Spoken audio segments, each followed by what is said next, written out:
ഓളം മുന്നിൽ ഓടും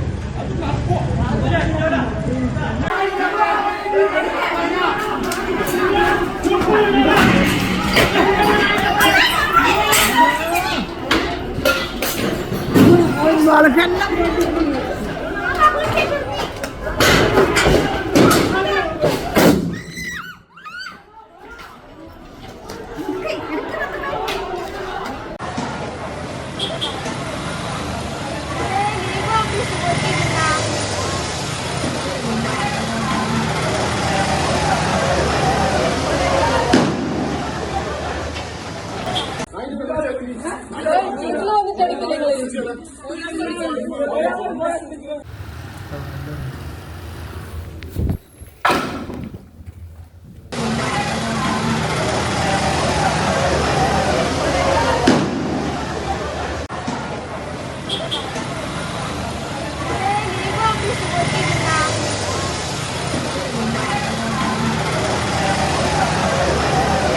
തദ്ദേശ സ്വയംഭരണ സ്ഥാപനങ്ങളിലേക്കുള്ള തെരഞ്ഞെടുപ്പ് ഫലങ്ങൾ പുറത്തു വന്നതിന് തൊട്ടു പിന്നാലെ കേരളത്തിൽ പ്രത്യേകിച്ചും കണ്ണൂർ ജില്ലയുടെ രാഷ്ട്രീയ ഭൂമികയിൽ തീവ്രമായ സംഘർഷാവസ്ഥ ഉടലെടുത്തിരിക്കുകയായിരുന്നു.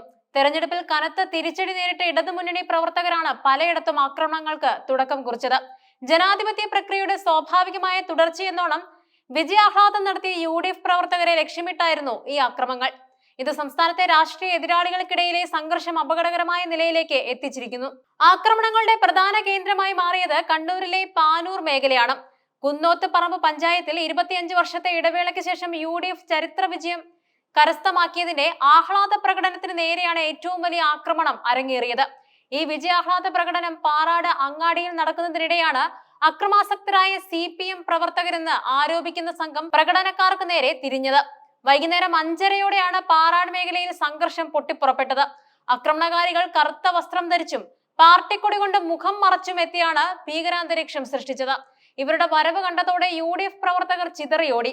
എന്നാൽ ഓടി രക്ഷപ്പെട്ടവരെ പിന്തുടർന്ന് വടിവാളുകളും വലിയ വടിവാൾ ഉപയോഗിച്ചും അക്രമികൾ മർദ്ദിക്കുകയായിരുന്നു. പുറത്തുവന്ന ദൃശ്യങ്ങൾ അക്രമത്തിന്റെ തീവ്രത വ്യക്തമാക്കുന്നതുമായിരുന്നു.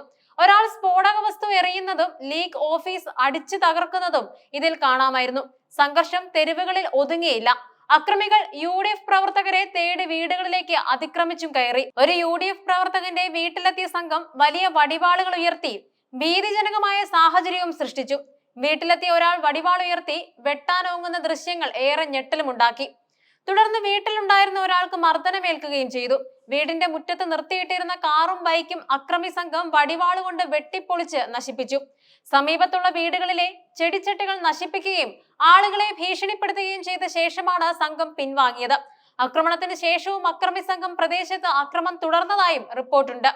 രാഷ്ട്രീയ സംഘർഷങ്ങൾ പതിവായ പാനൂർ മേഖലയിൽ UDF പ്രവർത്തകർ തെരഞ്ഞെടുപ്പിന് മുമ്പ് തന്നെ സുരക്ഷാ മുന്നറിയിപ്പുകൾ നൽകിയിരുന്നതായി കോൺഗ്രസ് നേതാക്കൾ അറിയിച്ചിരുന്നു. സംഘർഷ സാധ്യത കണക്കിലെടുത്ത് ആക്രമണം നടക്കുന്ന സമയത്ത് പാറാട് മേഖലയിൽ പോലീസ് നിലയുറപ്പിച്ചിരുന്നുവെന്നത് ശരിയാണ്. എന്നാൽ ഇത്രയധികം വ്യാപകമായ ആക്രമണം നടന്നിട്ടും പോലീസ് സുരക്ഷ ഒരുക്കുന്നതിൽ പരാജയപ്പെട്ടുവെന്നാണ് UDF പക്ഷം ആരോപിക്കുന്നത്.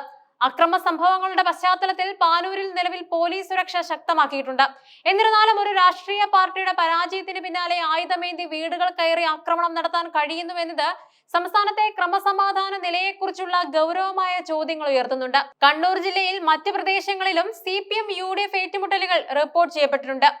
കണ്ണൂരിലെ ന്യൂനംപറമ്പിൽ CPM UDF പ്രവർത്തകർ തമ്മിൽ ഏറ്റുമുട്ടലുണ്ടായി. സംഘർഷം നിയന്ത്രിക്കാൻ കൂടുതൽ പോലീസ് സ്ഥലത്തെത്തേണ്ടിയും വന്നു. കല്ലേറിൽ പോലീസ് ബസും വ്യാപാര സ്ഥാപനങ്ങളും തകർന്നു.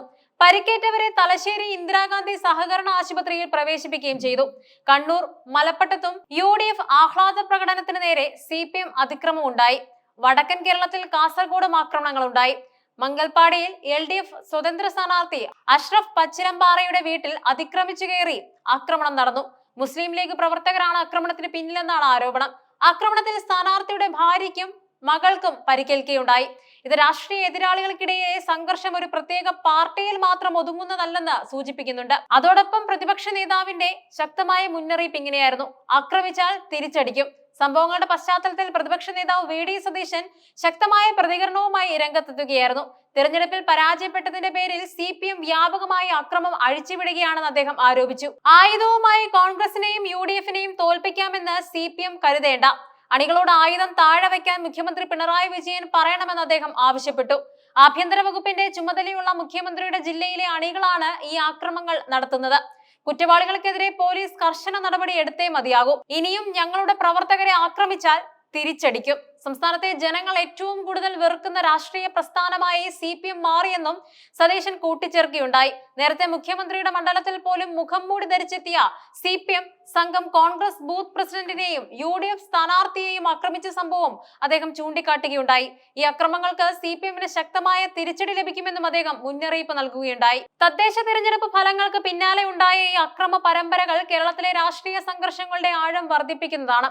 വടിവാളുകളും സ്ഫോടക വസ്തുക്കളും ഉപയോഗിച്ച് വീടുകൾ കയറി നടത്തുന്ന ആക്രമണങ്ങൾ ജനാധിപത്യപരമായ രാഷ്ട്രീയ പ്രവർത്തനത്തിന് ഭീഷണി ഉയർത്തുന്ന ആഭ്യന്തര വകുപ്പിന്റെ ചുമതലയുള്ള മുഖ്യമന്ത്രിയുടെ ജില്ലയിൽ തന്നെ ഇത്തരം അക്രമങ്ങൾ തുടരുന്നത് പോലീസിന്റെ നിഷ്ക്രിയത്വത്തെക്കുറിച്ചുള്ള ആരോപണങ്ങൾക്ക് ആക്കം കൂട്ടുന്നുണ്ട്.